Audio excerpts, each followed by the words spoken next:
പെരുന്നാളിന്റെ ഏറ്റവും വലിയ ചടങ്ങ് എന്ന് പറയുന്നത് വിശുദ്ധ കുർബാന അനുഭവം തന്നെയാണ്. പെരുന്നാളിൽ ഞാൻ സംബന്ധിക്കുന്നില്ല എങ്കിൽ എനിക്ക് കഷ്ടം. ആ പെരുന്നാളിൽ ഞാൻ സംബന്ധിച്ചാലോ ഞാൻ എൻ്റെ കുറവുകളെ കുറിച്ച് ഓർക്കും. വിശുദ്ധിയിലേക്ക് വളരുവാനുള്ള ആഹ്വാനം കൂടെയാണ് പെരുന്നാൾ നമുക്ക് പകർന്നു നൽകുന്നത്.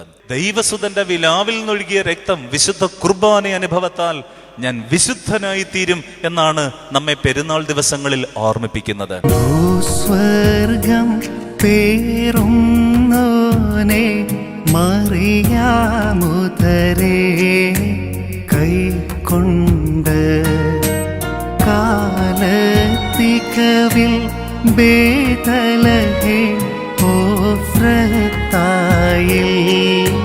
വെളിവാക്കി സർവേശ്വരനോടെ പെറ്റമ്മേ കരുണ കടലേ പരിശുദ്ധേ താഴാഴ്മയുടെ